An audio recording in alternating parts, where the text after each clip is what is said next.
सबको जय यीशु। तो आज की इस इतवारी वचन घोषणा एवं चंगाई आराधना में मैं आप सबों का हार्दिक स्वागत करता हूं। और चालीसा का चौथा रविवार और आज का सुसमाचार लूकास के सुसमाचार अध्याय 15 वाक्य संख्या 1 से 3 और 11 से 32 तक।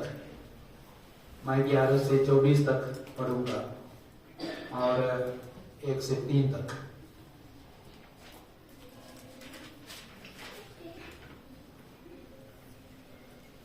ईसा का उपदेश सुनने के लिए नाकेदार और पापी उनके पास आया करते थे। फरीसी और शास्त्री यह कहते हुए गुनगुनाते थे, यह मनुष्य पापियों का स्वागत करता है और उनके साथ खाता पीता है। इस पर ईसा ने उनको यह दृष्टांत सुनाया। ईसा ने कहा, किसी मनुष्य के 2 पुत्र थे। छोटे ने अपने पिता से कहा, पिताजी, संपत्ति का जो भाग मेरा है मुझे दे दीजिए। और पिता ने उनमें अपनी संपत्ति बांट दी।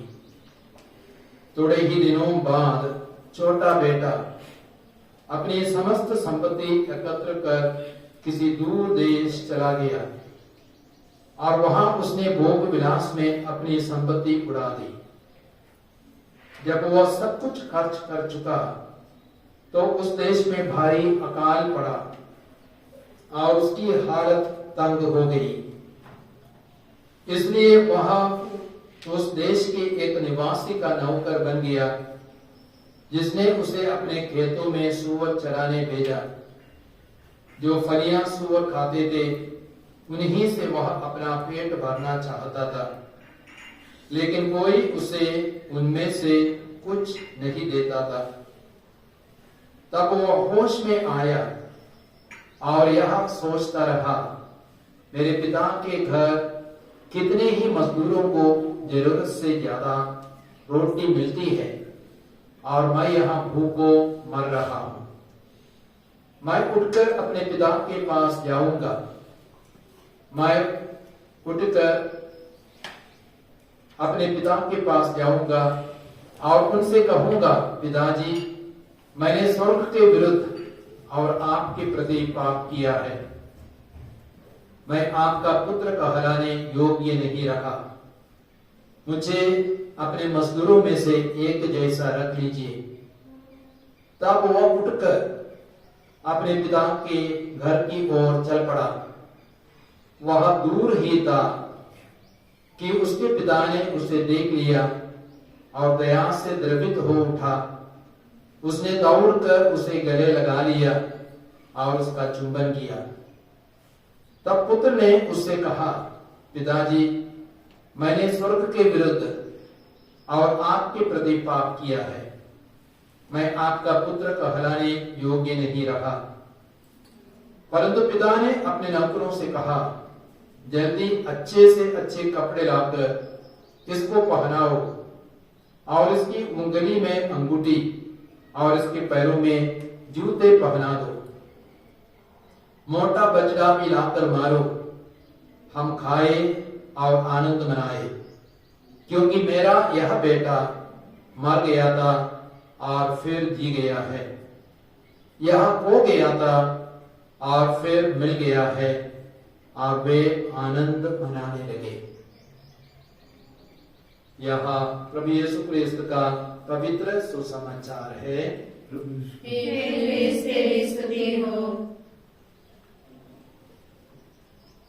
क्रिस्त में प्यारे भाइयों और बहनों, इस वचन घोषणा एवं आराधना में मैं आप सबों का हार्दिक स्वागत करता हूं। और आज के पाठ हमें 5 महत्वपूर्ण संदेश देते हैं। और पहला संदेश यह है कि प्रभु यीशु सर्वप्रथम धर्मियों के लिए नहीं, लेकिन पापियों के लिए इस संसार में आए। और सब लोग अच्छे अच्छे लोगों को चाहते हैं, धर्मियों को चाहते हैं, और जो पापी है, जो अधर्मी है, विधर्मी है, ऐसे लोगों को बिल्कुल नहीं चाहते। लेकिन प्रभु यीशु एक ऐसा मनुष्य है, ऐसा व्यक्ति है जो पापियों के लिए, अधर्मियों के लिए इस संसार में आए। और लूकास के सुसमाचार 15:1-2 तक में हमने सुना, ईसा का उपदेश सुनने के लिए नाकेदार और पापी उनके पास आया करते थे, और फरीसी और शास्त्री यह देख करके गुनगुनाते थे, यह मनुष्य पापियों का स्वागत करता है और पापियों के साथ खाता पीता है।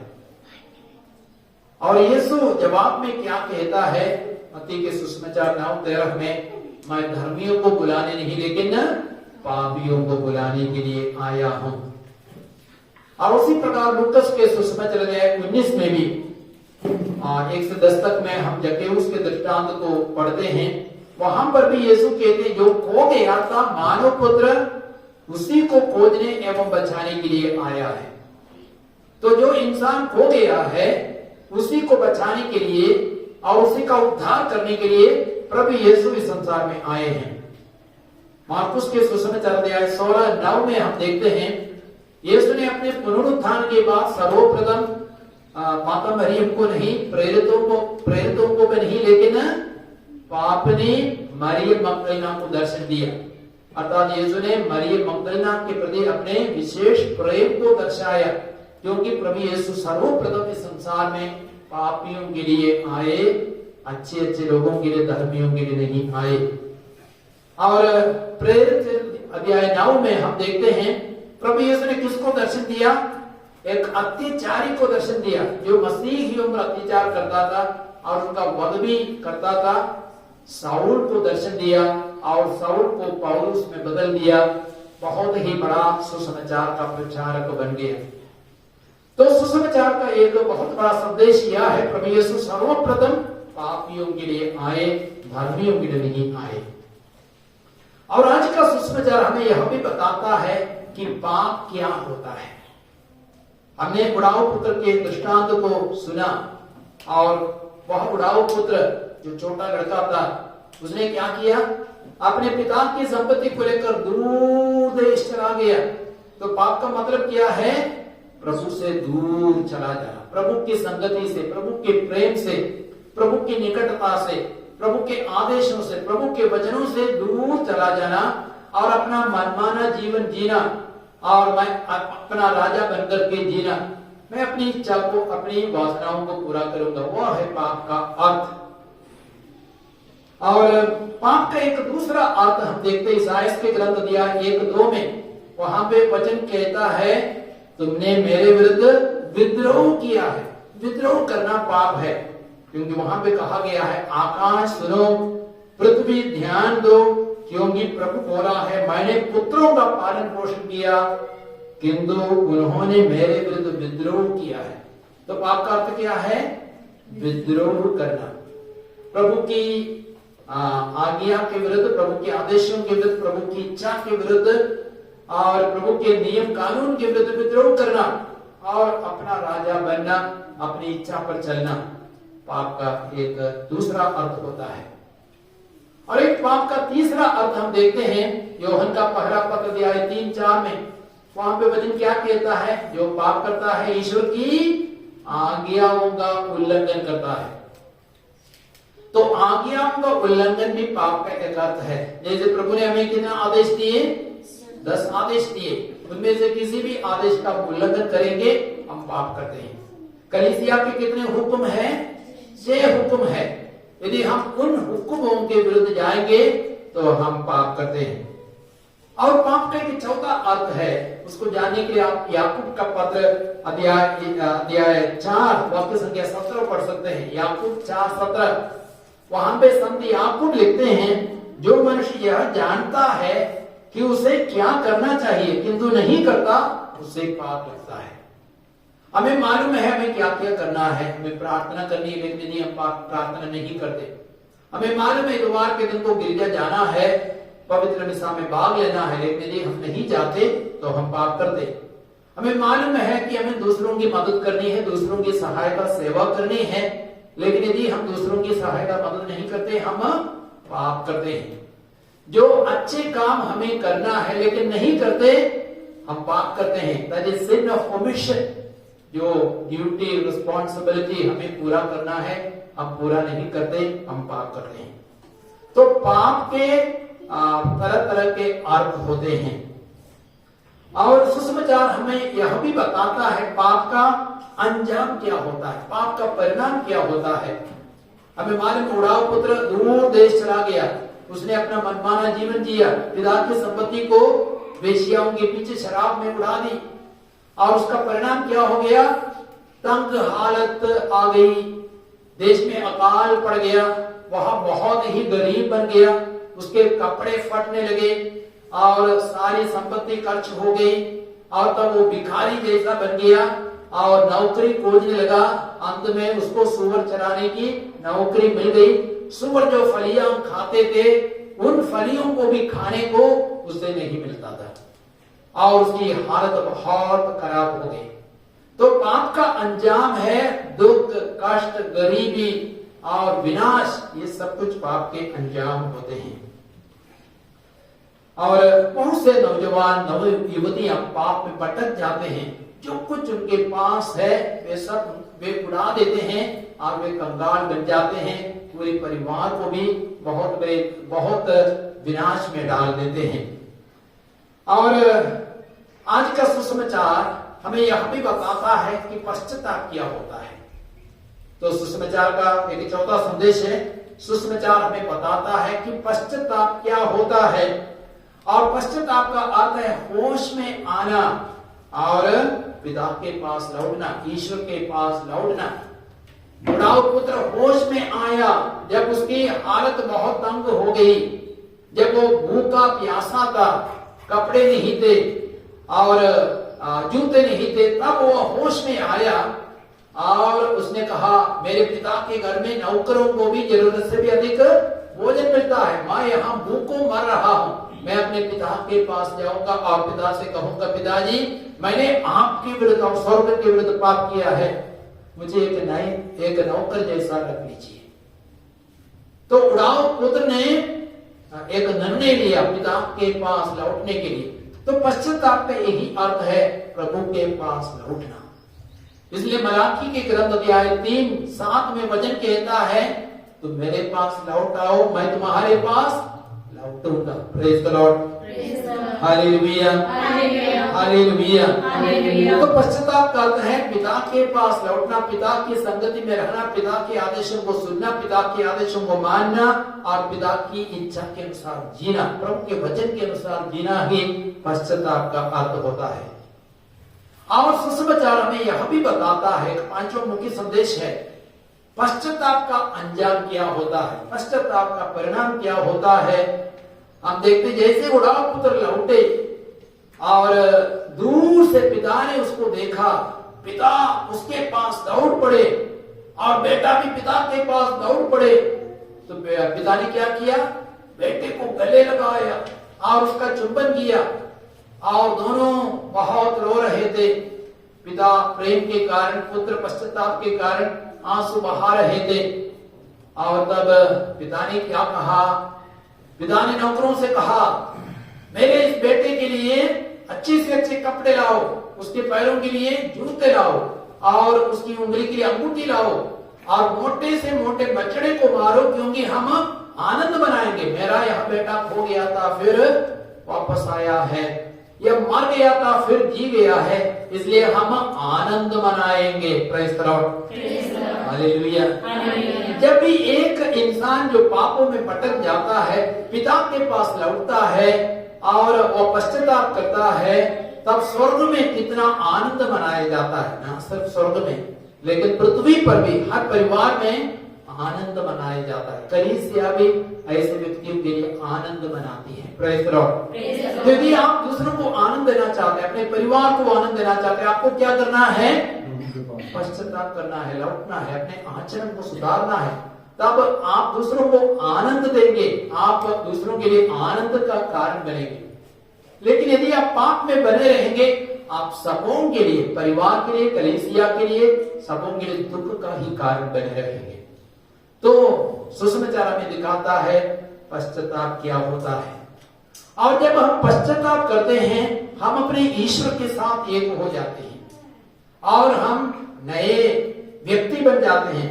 कुरिन्थियों के पत्र अध्याय 5, दूसरे कुरिन्थियों के पत्र अध्याय 5:17 में वहां पे संत पौलुस क्या कहता है, यदि कोई मसीह के साथ एक हो गया है वह एक नई सृष्टि बन गया है, पुरानी बातें बीत चुकी है, सब कुछ नया हो गया है। इस वचन को हम दोहराएंगे, यदि हम मसीह के साथ एक हो जाते हैं, यदि हम मसीह के साथ एक हो जाते हैं, हम नए बन जाते हैं, हम नए बन जाते हैं। जो ईसा मसीह के साथ एक हो जाता है, एक हो जाता है, और नई सृष्टि बन जाता है, नई सृष्टि बन जाता है। पुरानी बातें समाप्त हो जाती है, समाप्त हो जाती है, सब कुछ नया बन जाता है। सब कुछ नया बन जाता है। Hallelujah, hallelujah, hallelujah, hallelujah. Yeshu की स्तुति हो, यीशु की स्तुति हो, यीशु को धन्यवाद। यीशु को धन्यवाद। तो प्यारे भाइयों और बहनों, आज हम लोगों ने सुना है कि प्रभु यीशु सर्वप्रथम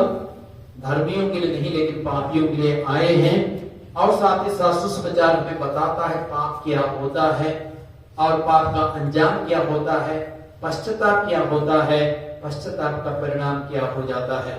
तो आइए आज हम उस राव पुत्र की जगह में अपने आप को डालें और अपने सारे पापों के लिए आंसू बहाते हुए पश्चाताप करें, अपने जीवन को परिवर्तित करने का एक दृढ़ संकल्प करें। आइए हम एक छोटी सी आराधना में प्रवेश करेंगे।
पवित्र उपस्थिति में विराजमान है।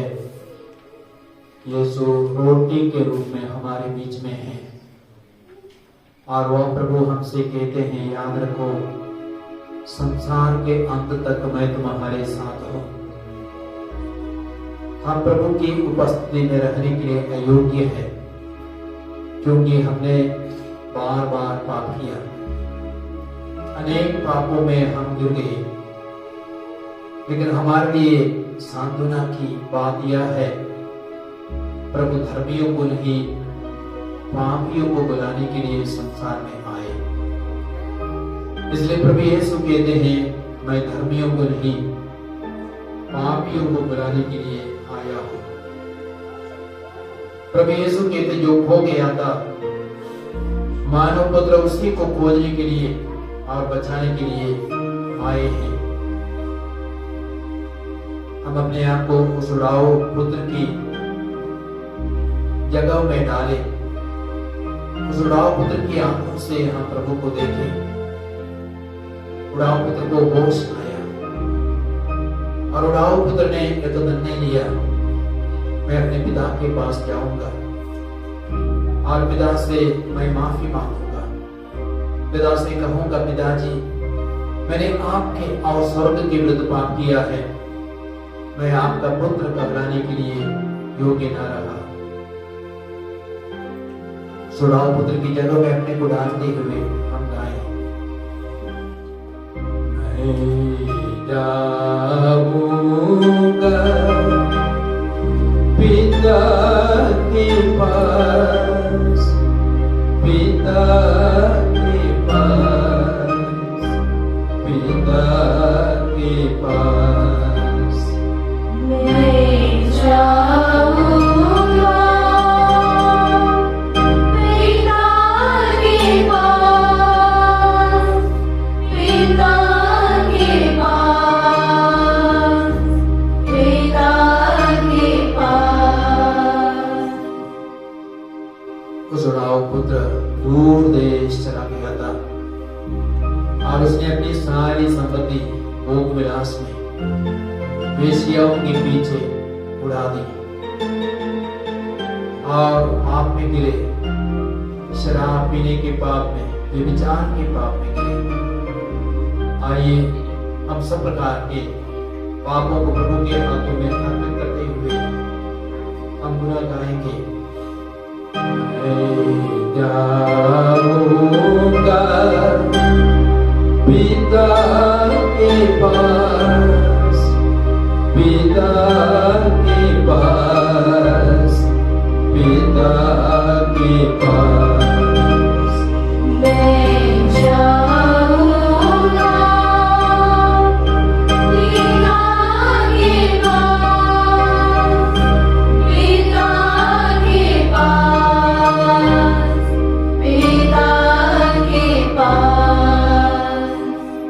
जब उड़ाऊ पुत्र ने सब कुछ खर्च किया था, वो कंगाल जैसा बन गया, देश में अकाल पड़ गया, उसकी हालत तंग आ गई, वो भूखा था, प्यासा था, उसके कपड़े फट गए थे, पुराने हो चुके थे, उसके पैरों में जूते नहीं थे।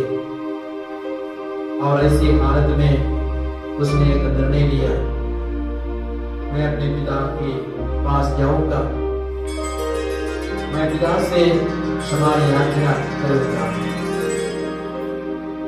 मैं बोलूंगा क्षमा करो, क्षमा करो, क्षमा करो।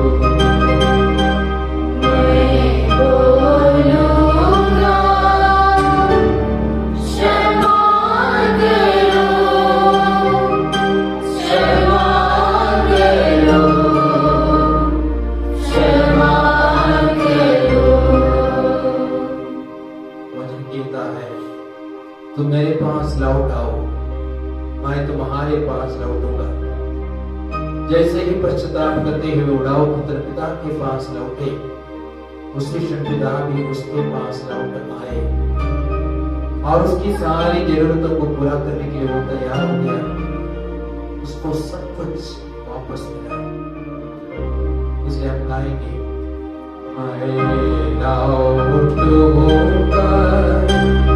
पिता के पास, पिता के पास, पिता के पास। मैं लौटूंगा पिता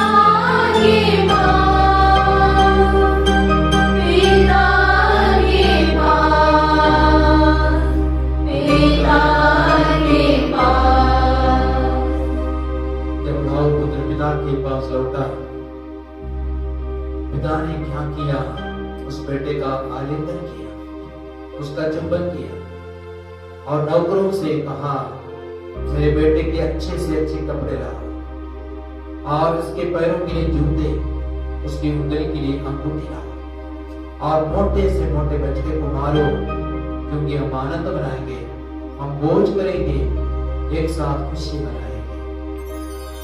मैं मांगूंगा कृपा दे दो, कृपा दे दो, कृपा दे दो। मैं मांगूंगा कृपा दे दो, कृपा दे दो, कृपा दे दो।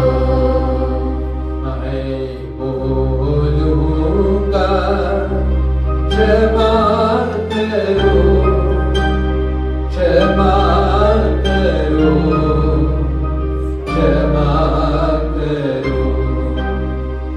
मैं बोलूंगा क्षमा करो, क्षमा करो, क्षमा करो। आइए हम अपने रोग बीमारियों को प्रभु के हाथों में अर्पित करें और विश्वास करें कि प्रभु ने हमारे सारे पापों को क्षमा किया है और प्रभु हमें पुनः स्वागत कर रहे हैं, हमें गले लगा रहे हैं, हमारा चुंबन कर रहे हैं, हमारी सारी आवश्यकताओं को पूरा कर रहे हैं, हमारे सारे रोगों को अपने ऊपर उठाकर हमें चंगा कर रहे हैं। धर्मयीशु का ग्रंथ अध्याय 17 वाक्य संख्या 14 में वचन कहता है, प्रभु मुझे स्वस्थ कर तभी मैं स्वस्थ हो जाऊंगा, मेरा उद्धार कर तभी मेरा उद्धार होगा, क्योंकि मैं तेरी ही स्तुति करता हूँ। अपने सारे रोग बीमारियों को प्रभु के हाथों में अर्पित करते हुए इस वचन को हम दोहराएंगे। प्रभु मुझे स्वस्थ कर, तभी मैं स्वस्थ हो जाऊंगा, मेरा उद्धार कर, तभी मेरा उद्धार होगा, क्योंकि मैं तेरी ही स्तुति करता हूँ। प्रभु मुझे स्वस्थ कर, तभी मैं स्वस्थ हो जाऊंगा, मेरा उद्धार कर, तभी मेरा उद्धार होगा, क्योंकि मैं तेरी ही स्तुति करता हूँ। Hallelujah, hallelujah, hallelujah. यीशु की स्तुति हो, यीशु को धन्यवाद, यीशु को धन्यवाद। यीशु इन वचनों की सामर्थ्य योगिता से सब प्रकार के रोग बीमारियों पर मैं पूरा अधिकार देता हूँ, सारे रोग बीमारियों को मैं बांध देता हूँ, हुक्म देता हूँ, सभी शैतानी ताकतों पर मैं अधिकार दे देता हूँ, उन्हें आदेश देता हूँ, हुक्म देता हूँ, वे उसके नीचे हमेशा हमेशा के लिए चूर हो जाए, नष्ट हो जाए, फिर कभी न लौटे। Hallelujah, hallelujah.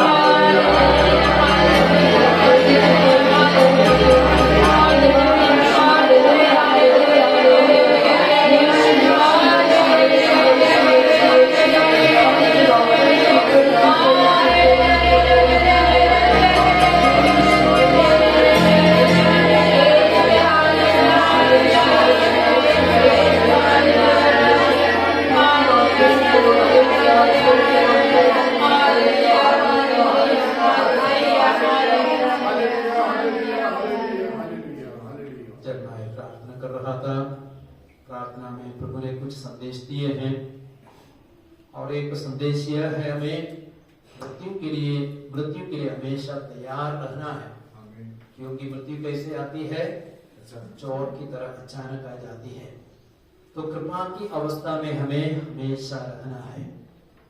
और कुछ लोग शायद चिंता कर रहे हैं, तो प्रभु क्या कहते हैं, आकाश के पक्षियों को देखो, वे ना बोते हैं, ना लुनते हैं, ना बखारों में जमा करते हैं, वे चिंता नहीं करती है, क्योंकि उनके स्वर्गीय पिता पर उन्हें पूरा भरोसा है। तो हमें भी चिंता से मुक्त होना है। Praise the Lord. और एक तीसरा संदेश, हम वचनों को ना सिर्फ पढ़ें, लेकिन वचनों को आप लिख भी सकते हैं। आप पढ़ भी सकते हैं और बार बार दोहराना, वचनों को लिखना, तब आपको बहुत सारी आशीषें प्रभु प्रदान करेंगे। Hallelujah, hallelujah, hallelujah, hallelujah. और प्रभु चाहते हैं कि हम दीन दुखियों की मदद करें, दीन दुखियों की सेवा करें। यदि हम नहीं करते वो भी पाप बन जाता है, सिन ऑफ ओमिशन बन जाता है। Praise the Lord, praise the Lord, hallelujah, hallelujah. Yeshu की स्तुति हो, यीशु की स्तुति हो, यीशु को धन्यवाद। यीशु को धन्यवाद। आइए हम घुटने टेके और प्रभु की आशीष को ग्रहण करें।